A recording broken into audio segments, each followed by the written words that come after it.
Hello and welcome to the show. It's a Sunday morning and I'm chilling at the crib, so expect to hear some noise in the background. Now, today I'd like us to run through commissioned referral partnerships. Now, that sounds like a lot and it sounds like it's plenty of big grammar, but I'll break it down. You'll be surprised. It's something that you already know. Commissioned referral partnerships. Now, before we go into that, I'd like to say a shout out to Olamide Ario. I hope I'm pronouncing your surname right. So he left some comments on Spotify. He really digs the interesting topics and he claims that he has listened to 11 episodes straight. That's on the day that he left the comment. And it actually is believable because I noticed even early on when I started podcasting that lots of people who would discover the show would actually binge watch, because there's some people who listen on on certain days, like my wife, for instance. My wife has certain podcasts that she likes to listen to. She listens to I Said What I Said. She listens to Trevor Noah, Daily Show, and then, some kind of podcasts like that. But then she listens to them on certain days. But I just noticed that people who listen to my own podcast, they pick a day, whenever, and they just binge a couple of stuff. So, shout out to Olamide Ario, and thank you very much to my loyal listeners who have been binging and who send messages and who leave comments on the show. Thank you very much for your words of encouragement and your support. It makes the journey a whole lot easier. So, straight to commissioned referral partnerships. Now, what is that? This is just a way of passing contacts or passing clients between service providers, between vendors, between business people, just so we can maximize our money-making opportunities. In other words, if you're doing something, you can't close the deal yourself, but you know one of your boys or one of your girls who might be able to close the deal or who is interested in that sort of thing, you pass the deal along to her and you say, look, BC, this thing, I'm not interested, or I can't close it, or it's not my area of specialty, so you take this client. But when you close this thing, you will give me X%, or this is how you're going to sort me. So basically, that's just what commissioned referral partnerships, that's just what it means. I have a referral partnership with another person. We switch business back and forth, and we reward each other for giving each other business. The whole goal is we're trying to maximize our money-making opportunities, because it's not every single client that we can do business with. And even for the clients that we could do business with, theoretically, it's not everybody we're going to enjoy working with. So it makes more sense to pass it along to other people. Now, examples, if you're in some industries, you already know, like photography, for instance. Back in my wedding photography days, it was a normal thing.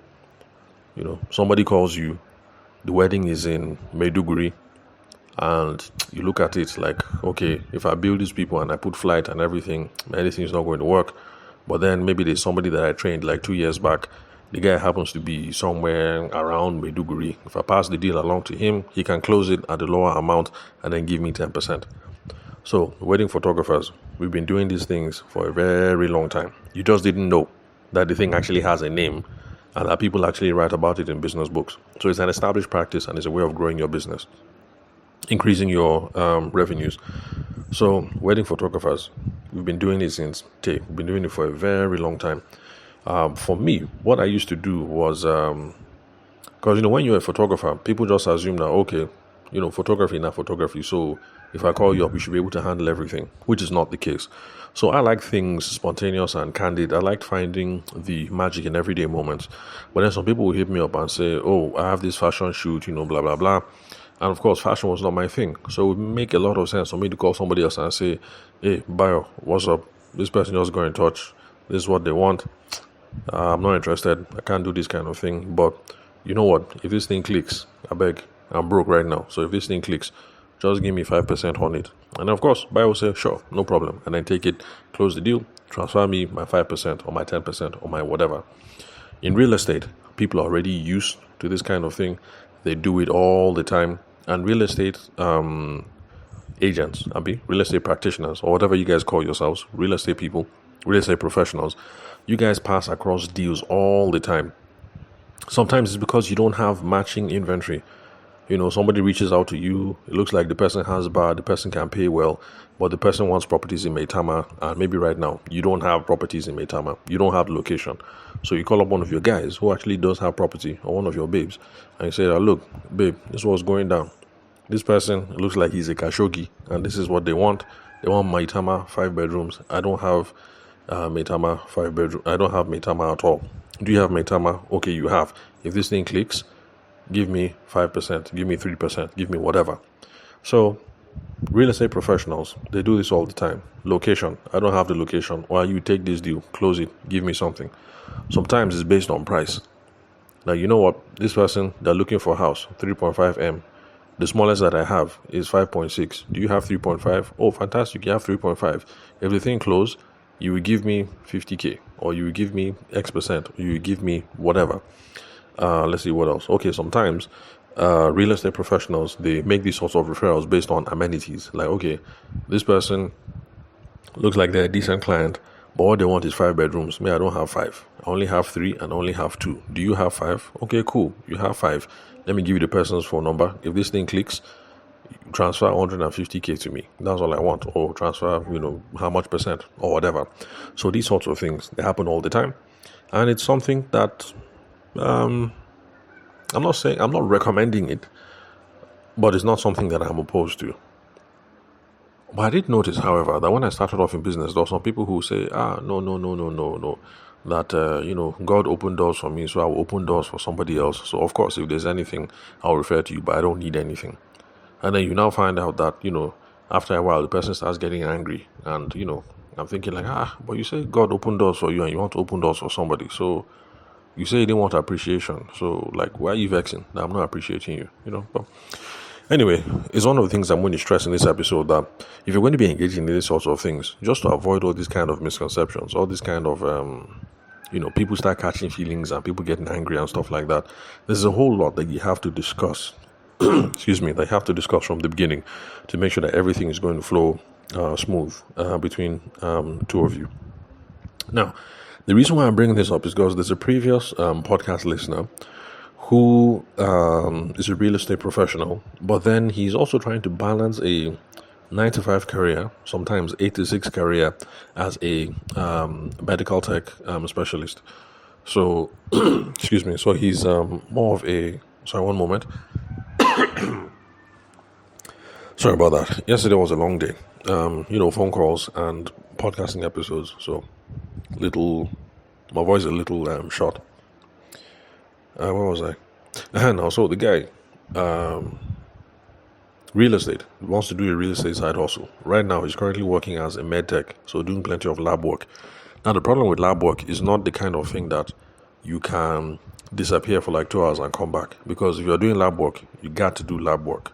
If the hospital admin goes to the laboratory, they want to see that you're there mixing reagents and doing your whatever. Now, the guy, if you remember the episode, I can't remember the episode title, the guy gets 1 hour as lunch break, or 1 hour 30 minutes. Now, for those of you who are based in Lagos, 1 hour 30 minutes, you can't do anything with that now. Where will you drive to and come back in 1 hour 30 minutes? Or if you want to do house inspection, where you drive to and come back in 1 hour 30 minutes? It's just not possible. Now, the only thing that my guy could do, the real estate guy, was to hit the phones, basically. Unfortunately for the guy is very good when it comes to lead generation. So he knows how to do, WhatsApp broadcasting and Instagram posts and things like that. The guy is very, very good at generating leads. But the problem is just that when all these leads are coming in, the guy is stuck in the lab. He can't do anything. So that was now the problem. I want to build this real estate agency. What is it that I'm going to do? So that was our first conversation. And my suggestion to him was to explore commissioned referral partnerships. Basically, now, look, lead generation, you're very, very good at lead generation. You have this thing locked down. But given the way your work is, your 9-to-5 is, there's no way that you can maximize these things yourself. So you have to start talking to people and get into these arrangements that, Chukudi, you know what, based on work and everything, I can't handle these sorts of things. But look, I'm very good at sending in leads. So you and I, let's agree now. If I'm sending you leads and they're closing, this is how much you give me, blah, blah, blah, all those sorts of things. Just have these conversations. That's why I recommend it to the guy. Commission referral partnerships. So my advice to him was, your skill seems to be lead generation. Double down on that. You're very good at finding properties, writing about properties, posting about the properties, getting people interested about the properties, getting them to DM you, to send you WhatsApp messages. You're really, really good at that. So double down on that and just know that your agency is going to be a lead generation agency, more or less. But it's going to be lead generation for real estate professionals. And then you now be farming out the leads. So he said, cool.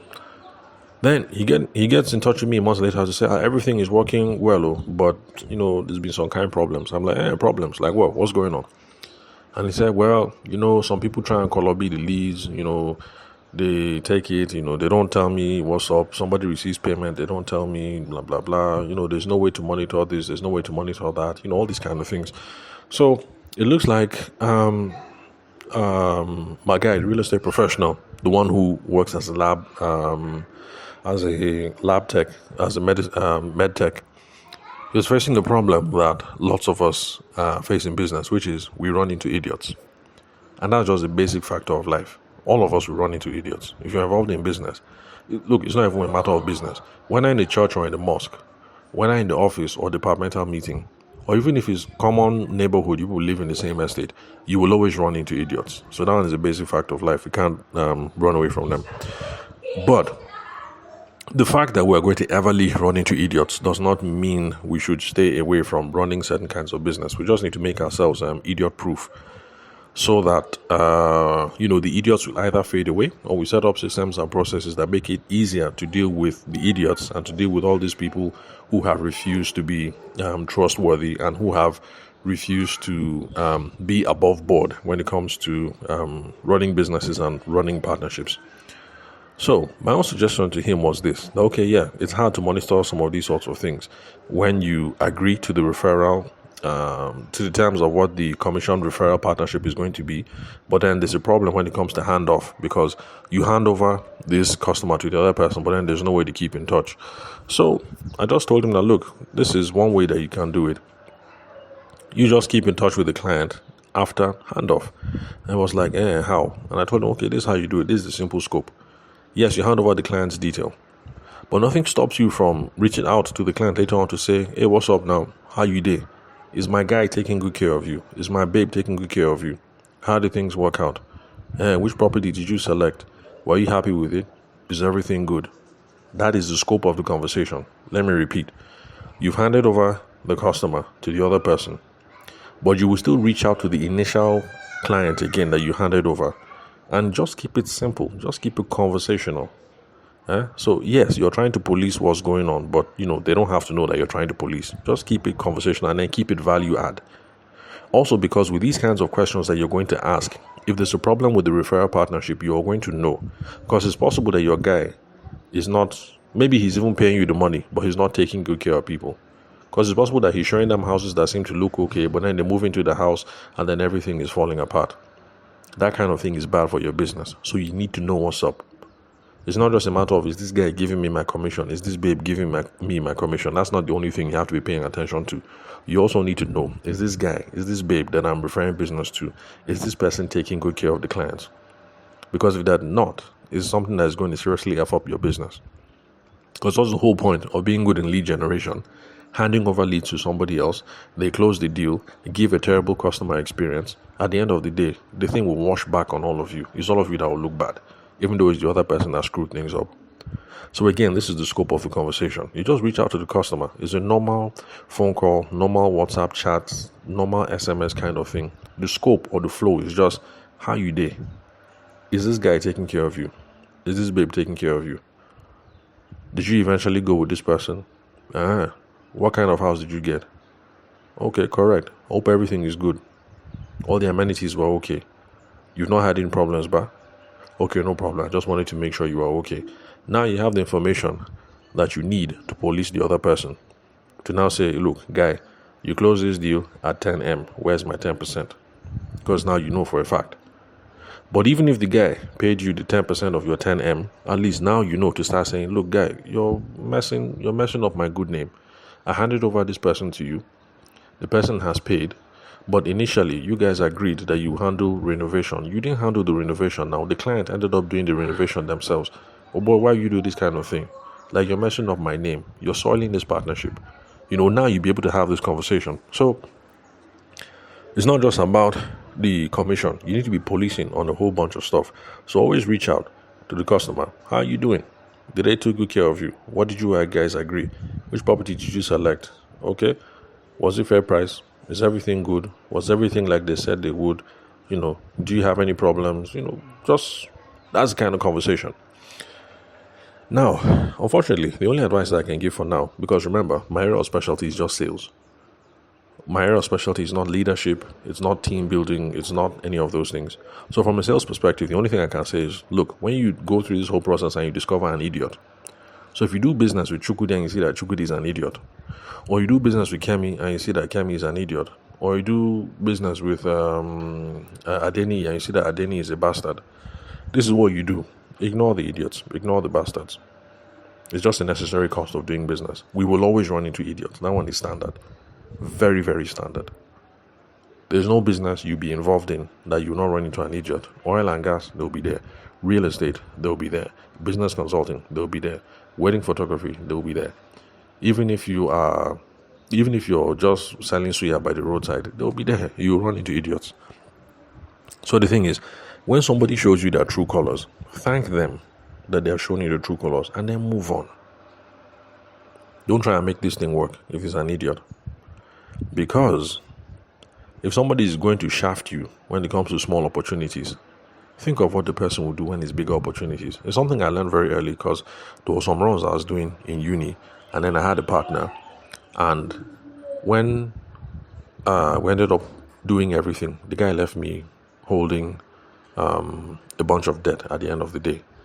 It was one of these seminar type things. We put together the seminar, we invited speakers from Lagos, we planned the whole thing, and at the end of the day, I was one left holding the bag.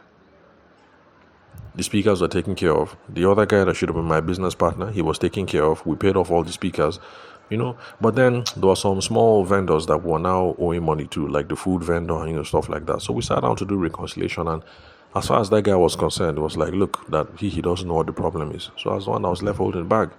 Luckily, Popsy was able to bail me out with 50K at the time. That's how we settled. I was not able to settle caterer. Who else again? Okay, I remember that we hadn't settled the small shops person, so I was able to settle the small shops, and I can't remember which other vendors I was able to settle. But see, the point I'm trying to make, even though that was not a commission referral partnership, is this: there are some people who are going to do shady with you, straight up. They're alive, they exist, they're around us. In fact, some of these people, you think they're your very good friend, you're 5 and 6. It's only when money becomes involved that you now see what's going on. And I was very angry for a very long time. But then there was this guy in my class, Chooks. No, not Chooks. What's his name? I used to call him Ogbuefi, but I can't remember his real name.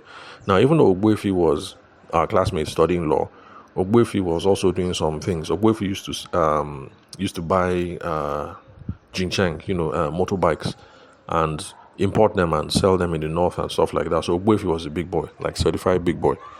So Ogbuefi told me that, look, I understand that you're angry, but be happy that he showed you his true colors. You are now doing business over small something, 10K, 20K, and then see how the guy treated you. Would you have preferred it if you guys were in business together in the future and millions of money were involved? Be happy that the guy showed you his true colors now. Because if somebody can do you like this when it comes to 10K, 20K, what will the person do when you guys are now doing 10 million, 20 million? And I like the perspective. And I was able to be calm. I was like, okay, cool. My guy has showed himself. So for the future, I now know. So, yeah, you will discover idiots. Ignore the idiots. It's not your problem. It's their pastor's problem or their imam's problem to bring them closer to God, or their parents' problem. Maybe they didn't give them home training, or their spouse's problem to help them become a better human being. But it is not your problem. Come up with the referral partnership, come up with the terms, come up with ways that you can track this thing. If you discover somebody who is an idiot, don't get too much BP about it. Don't get too much don't get too much aggro about the whole thing. If a person is an idiot, just ignore them. It's one of those things, necessary cost of doing business. Now, let's try and see if we can come up with some tracking systems that people in other industries use. See how we can help us in our own situation. I'm just trying to show you that there are things that other people are doing in other businesses that you can use to help your situation. Because remember, when I say commission referral partnerships, it's a big word, but the thing already exists and people are doing it in other industries. In financial services, they do it. If I'm selling insurance for Access Bank, you're selling insurance for Zenith Bank. People do that sort of thing. That look, you know what, Kemi, this is the kind of product that the person has. In all honesty, with the insurance that we sell at Access Bank, I don't think there's anything that we can offer this person. I really think that this Zenith Bank product is the best one, blah, blah, blah, blah, blah.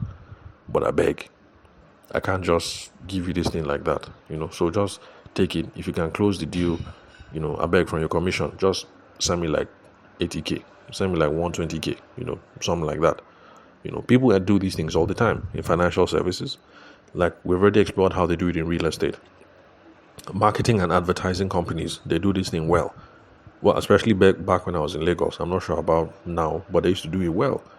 If you bring a nice client to the radio station, the radio station will collect the money and then they will call you for appreciation. It's like it's the tradition. Even if you do not ask, they will call you to say, I want to say thank you. So, how far? If you're sharp, you read in between the lines and you now know that, okay, I'm supposed to provide a bank account number. So in marketing and advertising, people appreciate all the time. In legal, people do it. Because remember, my initial background was in law. People do it in law too.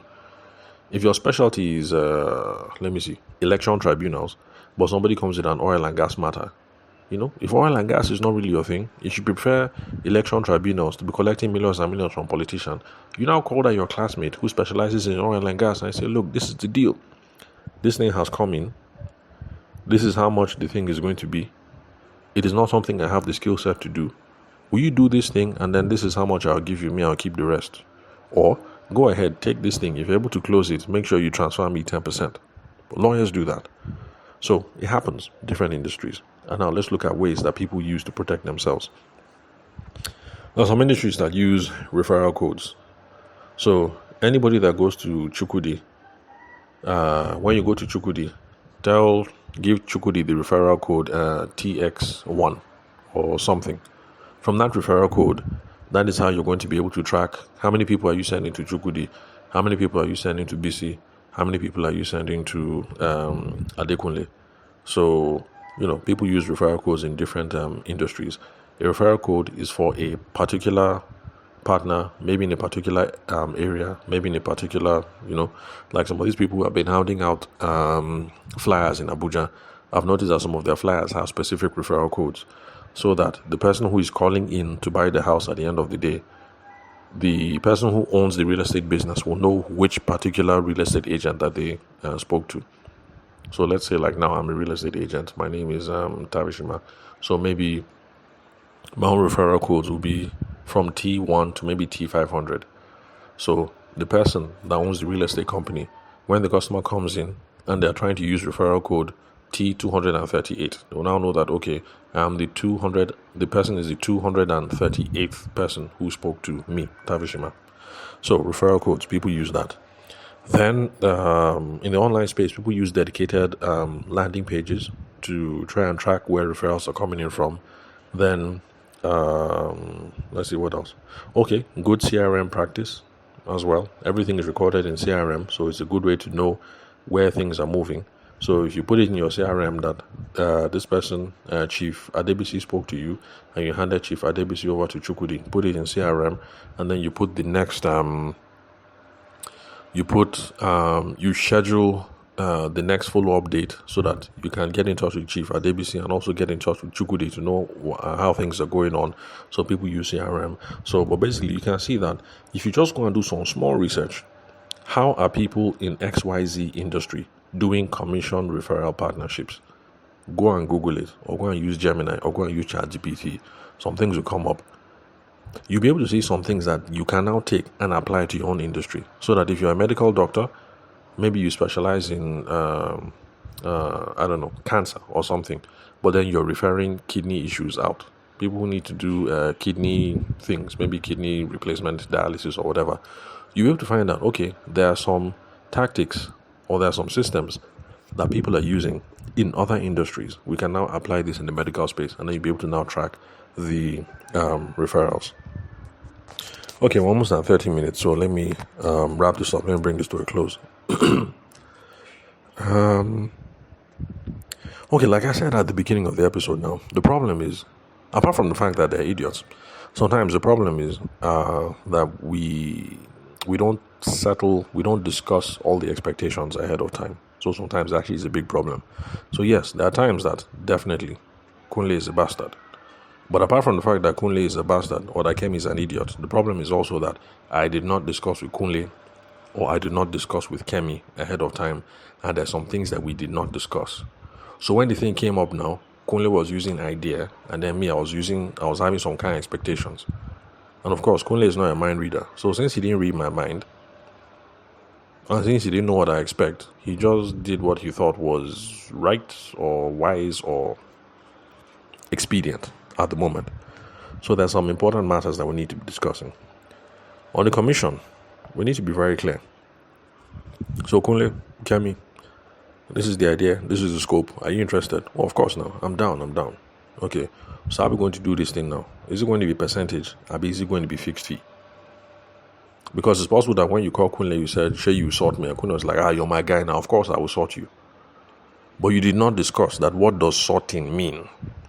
Does sorting mean every time I send somebody to you, whether the deal closes or not, you give me 50K?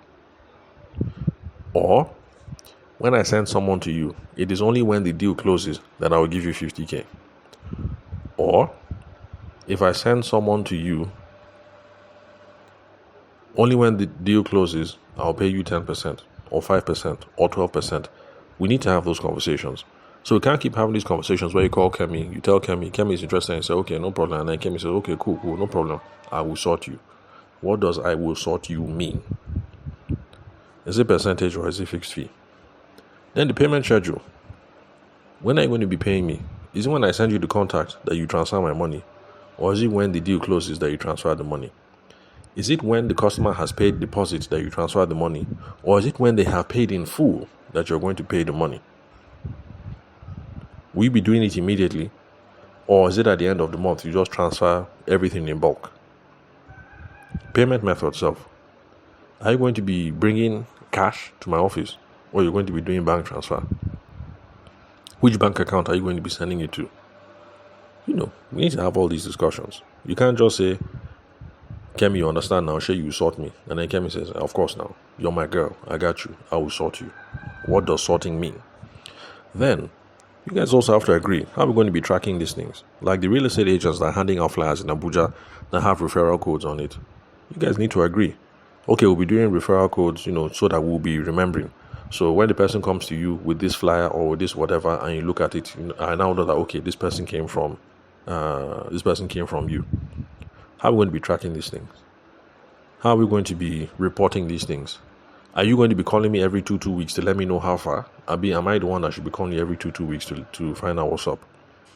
You have to have those conversations. You guys also need to have conversations about the scope of the referrals. Who is a good referral?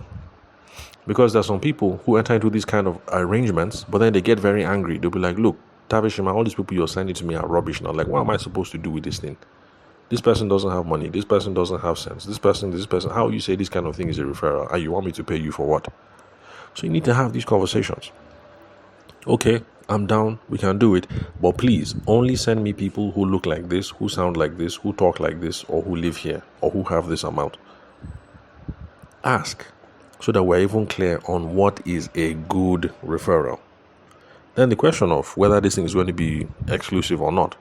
Because there are some people that start catching feelings like, you and I, we have a referral partnership, but then maybe they go and hear that there was another deal that closed for maybe 20M, 30M for sale of house or something, or sale of land.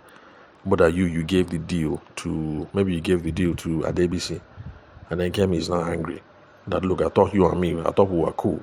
That kind of deal, why won't you bring it to me? You now want to go and give it to BC. Why? So you need to have this conversation. Is this thing exclusive? Or are we open to be Is it an exclusive thing or is it an open thing? Then, of course, there are also legal and ethical issues that are going to be involved. Are you guys going to tidy this thing up with a formal contract? Is this thing going to remain informal? Then, of course, you guys also need to have the data protection conversations. I know we're not used to having those conversations in this part of the world, but we need to have those conversations. Who owns the contact? So I send this person to you, therefore it's my own contact. It doesn't mean that because you have the person's number, you can now be following up with them indefinitely and trying to upsell and cross-sell them on other things. You need to have that conversation. If it's that, look, I'm sending these people to you, but this person is my own customer, you need to have that conversation. Because this is also one thing. You can send the thing to Kemi, but you're thinking, this is my customer, it came through me. But Kemi is thinking, I paid you off, so she is now my own customer.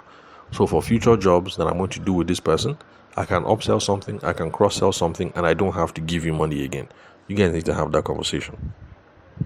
So, these are plenty of the issues that need to be discussed. Enter, shine your eyes. Know that some people are idiots, but sometimes it's that we didn't set the expectations up the right way. But commission referral partnerships, not a bad way to maximize money-making opportunities across all the different people who come through our lead generating systems. Well, the main point I was trying to pass across today is this. Don't be discouraged if you're like this guy who is doing 9 to 5 as a lab tech, medical tech. You've entered into commission referral partnerships with other people, and then Chukwudi is doing you strong thing. Kemi is not answering your phone calls, and then, sometimes Bayo transfers half of the money, he doesn't transfer the rest. Don't be discouraged. Let us do the best that we can do. Let's try and set up these systems. Let's try and track. But the beauty about these stages, now that we're starting small and all these things are happening, we're actually discovering who are good future business partners to have. We're now figuring out who is who. So if Chukwudi has done you shady over 100k, 200k, you now know that when you guys are at the level of 200M, you now know that Chukwudi is not the person to be involved with at all. So it's not entirely a bad thing. But just know that there'll always be idiots. Avoid the idiots when they show their colors. Thank them, and then avoid them. Try and set up systems to track stuff, and make sure you're having conversations so that we are very clear on what the expectations are, so that we don't start catching feelings and people don't start getting hurt. Because in all honesty, it's nice that you have the conversation, but if the conversation ends at saying, oh, Chukwudi, shey you sort me, and Chukwudi says, you're my guy, I will sort you, we still don't know what sorting means. So that's it. Thank you very much for your time and attention. Thanks again to Olamide Areo for listening. If you're getting this much value from binging the episodes, please share the podcast episodes with other people who are going to derive value as well. Then, if you'd love to connect with me for a strategy session, a business audit, or you have some questions you'd like me to answer, the number to call, the SMS, the WhatsApp is 080-6466-2140. Country code is +234. So thank you very much for your time and attention. I'll catch you guys at the next episode. Oh yeah, the name to look for if you're trying to connect on LinkedIn, the name is Tavishima Ayede. And then the YouTube channel, check the same name, Tavishima Ayede. Or if you don't know how to spell my name, you can just search Sales for the Nigerian Business Person.